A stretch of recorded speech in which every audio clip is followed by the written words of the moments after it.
Ռաֆի Սամվել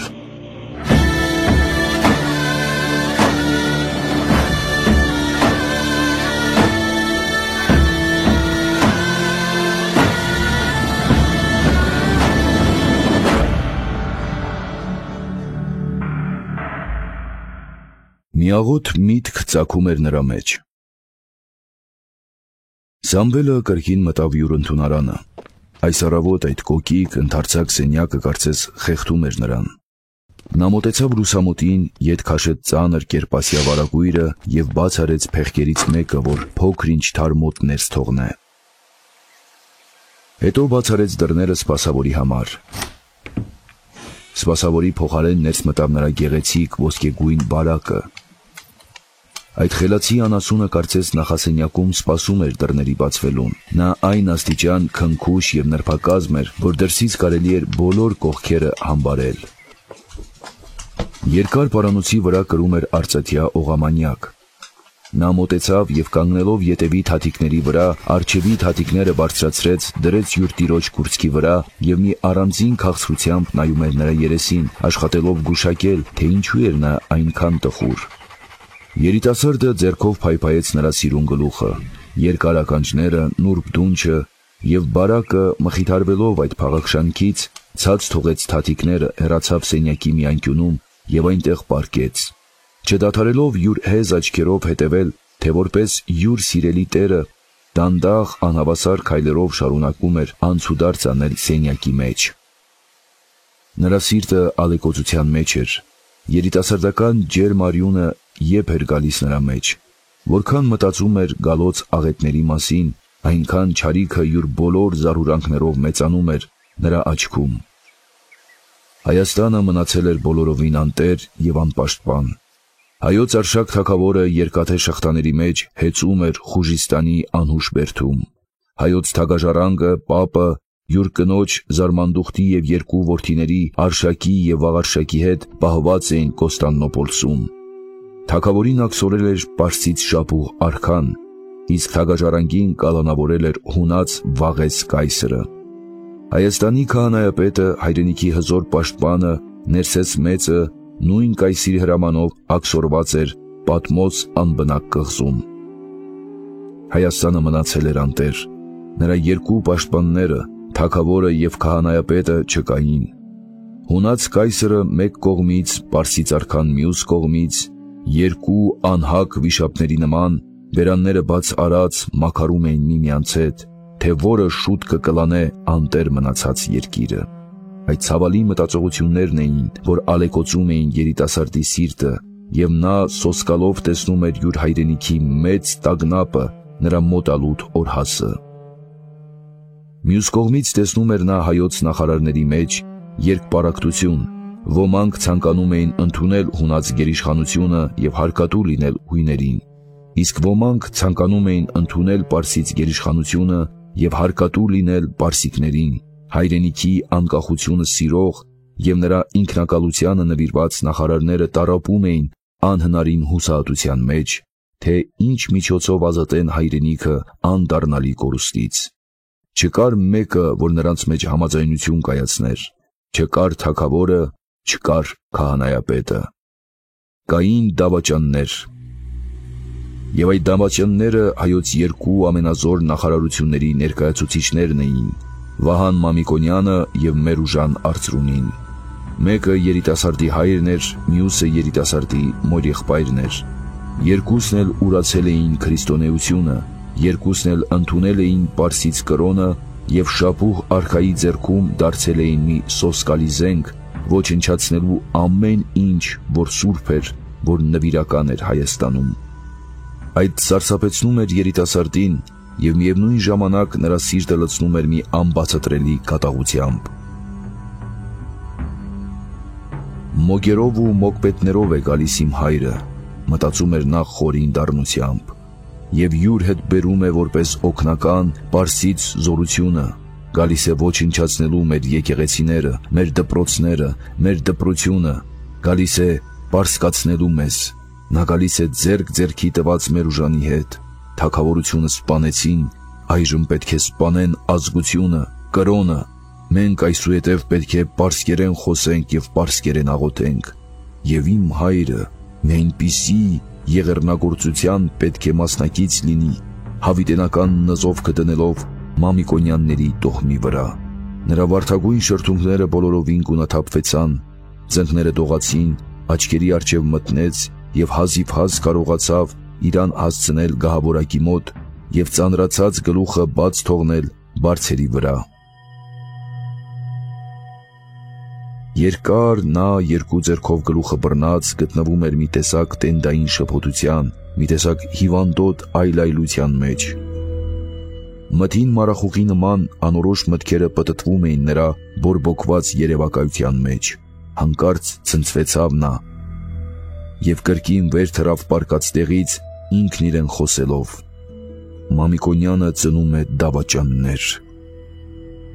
Մամիկոնյանը ծնում է և հերոսներ։ Երբ իմ հորեղբայր Վարդանը արքայազն Տիրիթի հետ ապստամբվեցան մեր արշակ թագավորի դեմ և դիմեցին Պարսից Շապու արքային, դարձյալ իմ հորեղբայր Վասակն էր, որ գնաց նրանց ետևից և ճանապարհին բռնելով սպանեց թե Տիրիթին և թե յուր եղբորը։ Նրա ձեռքը չդողաց թափել յուր հարազատի արյունը, որ դավաճանում էր յուր թագավորին և յուր հայրենիքին։ Իսկ ես վերջին խոսքը արտասանելու միջոցին կարծես նրա շրթունքները կրակով այրեցին։ Նա չկարողացավ վերջացնել, կրկին ընկավ գահավորակի վրա և աչքերը բռնելով սկսեց դառն կերպով հեկեկալ։ Ախ հայր իմ,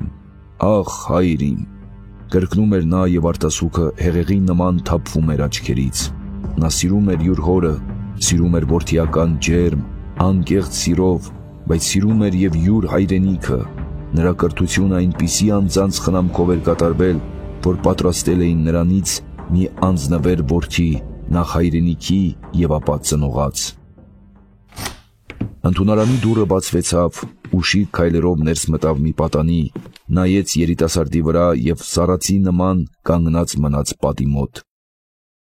Պատանին լավ հագնված սենյակային մանկլավիկի տպավորություն էր գործում։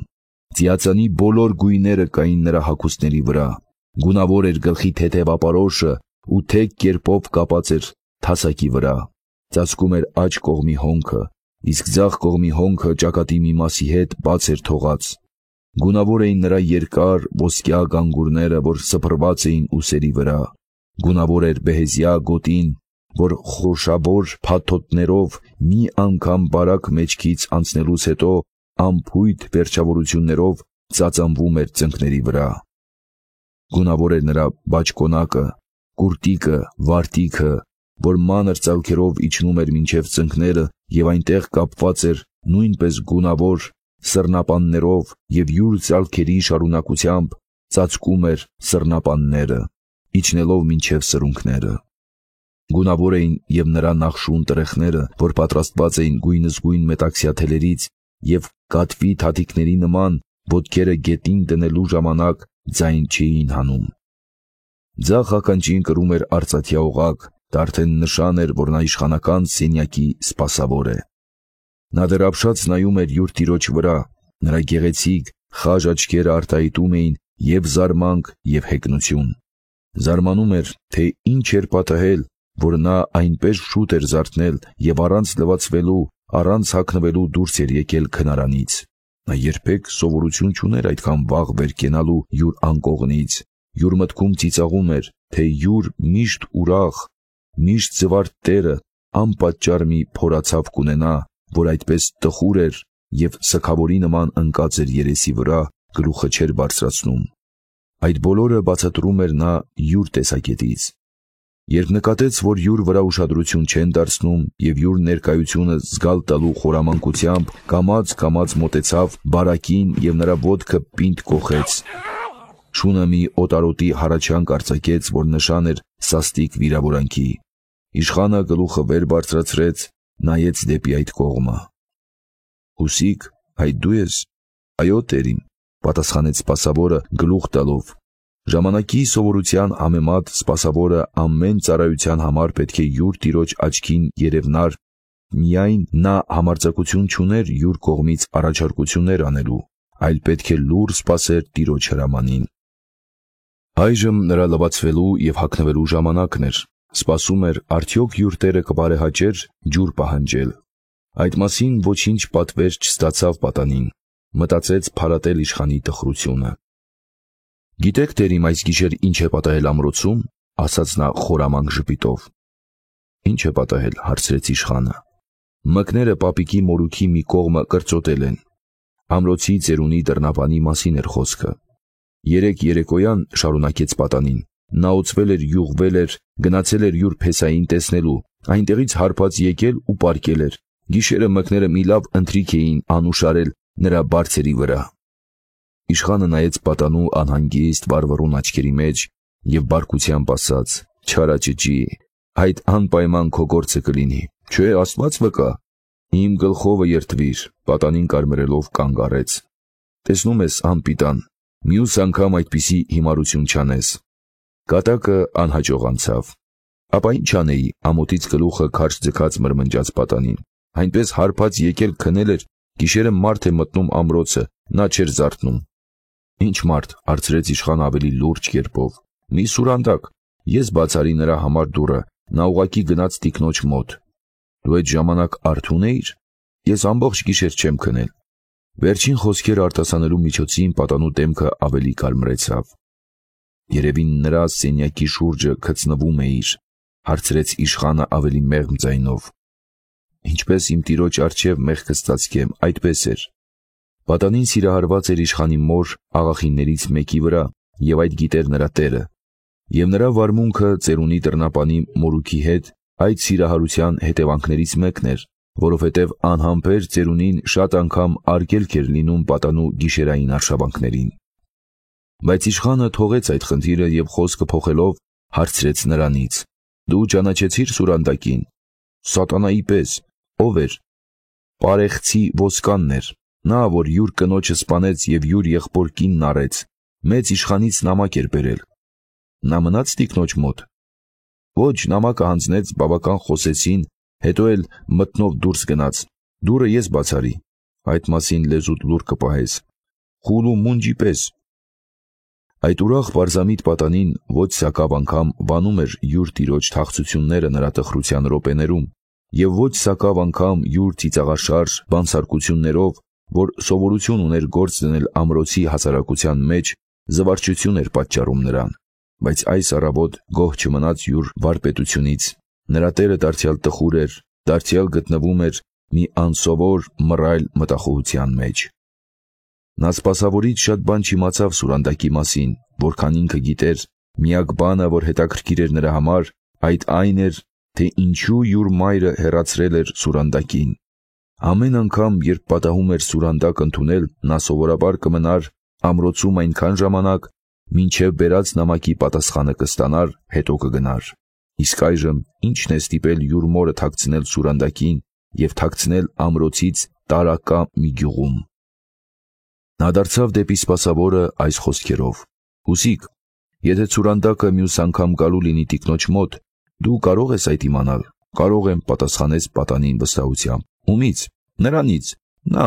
ամեն բան կասի ինձ։ Խոսքը տիրոջ աղախնի մասին էր, որ սաստիկ սիրում էր պատանուն։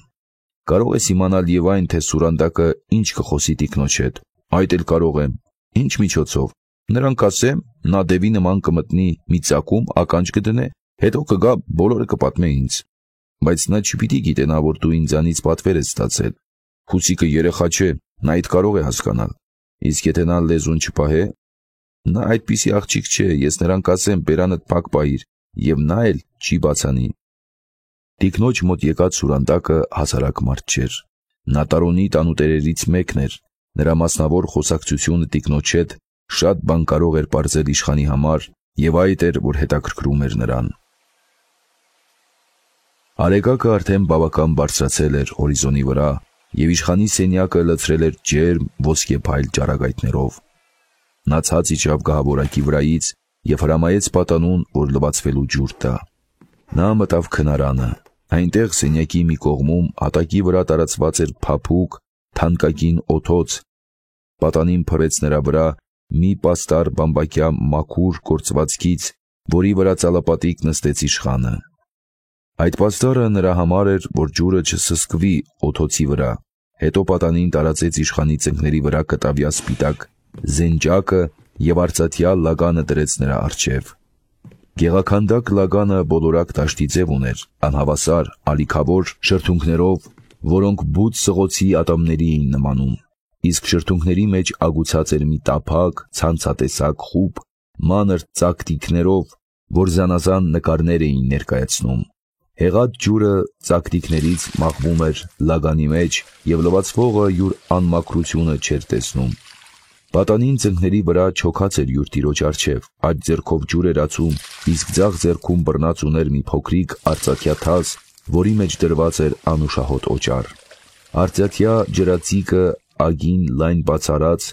սիրամարգի ձև ուներ։ Պատանին բռնել էր թևքերից և մաքուր ջուրը հոսում էր գեղեցիկ թռչունի կտուցից։ Սիրամարգը Մամիկոնյանների սիրած թռչունն էր։ Այդ հիշատակը նրանք բերել էին իրենց նախկին հայրենիքից, Չինաստանից։ Երբ իշխանը լվացվեցավ, պատանին ջրածիկը և լագանը մի կողմ դրեց, հետո մաքուր անձեռոցիկով, որ պատրաստ ուներ ուսի վրա, սկսեց սրբել յուր տիրոջ երեսը, պարանոցը և ձեռքերը։ Եվ ապա վեր արեց փղոսկրյա սանդրը, սկսեց գլուխը սանդրել։ Գլխի բոլոր տիքը սափրված էր, միայն գագաթի վրա ճոխ երկարությամբ աճել էին սև գիսակները։ Գագաթի բոլորովին մեջտեղում մի դրամի մեծությամբ նույնպես ածիլված էր։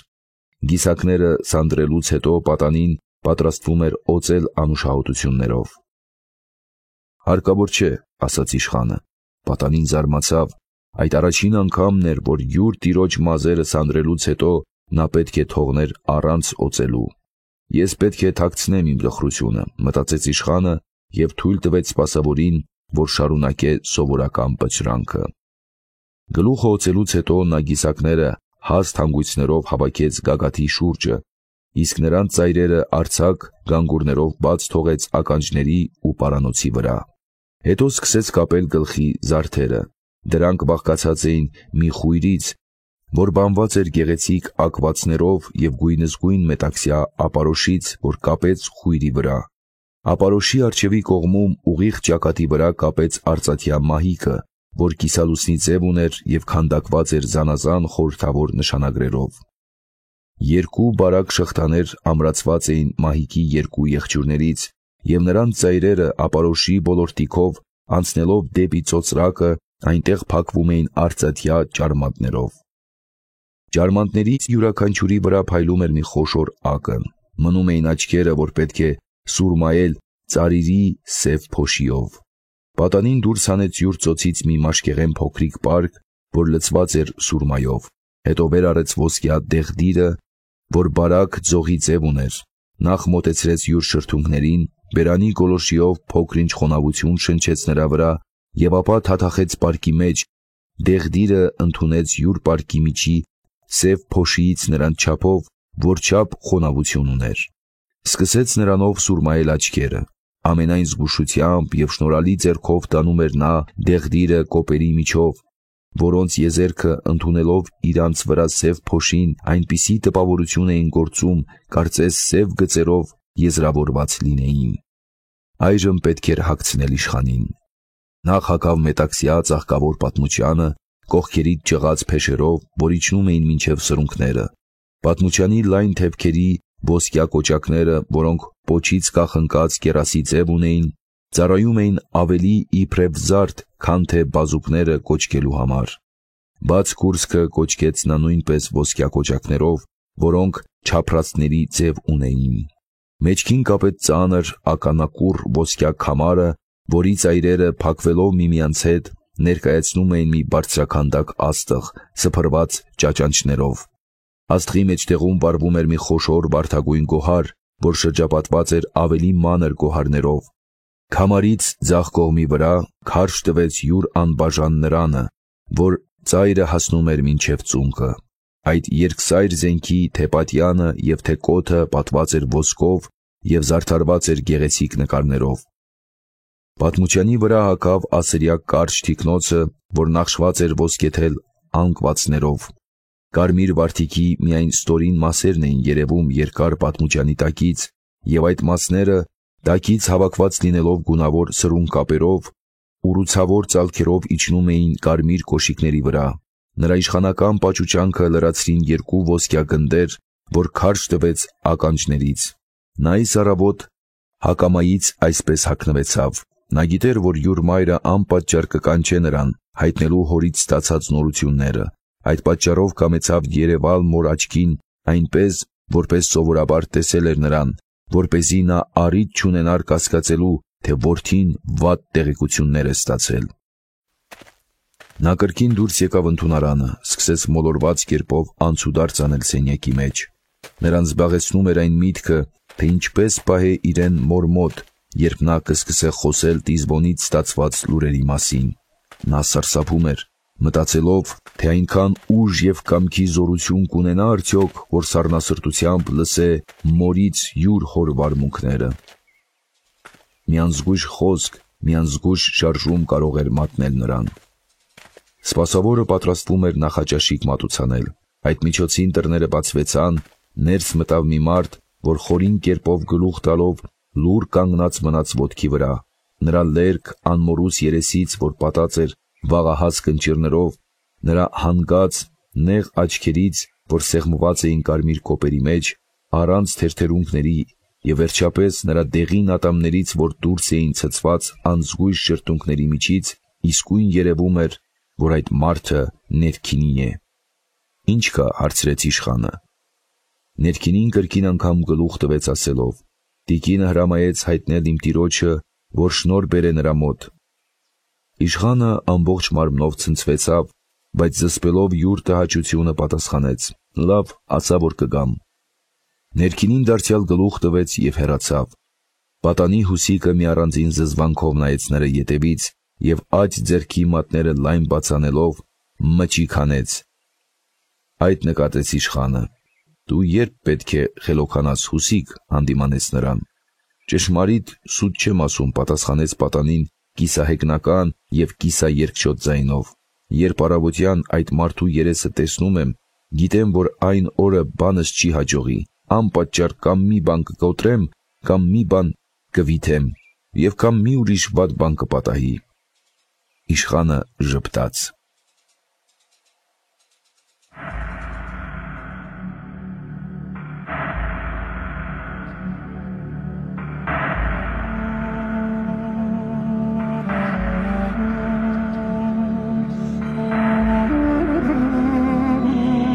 Հրաֆի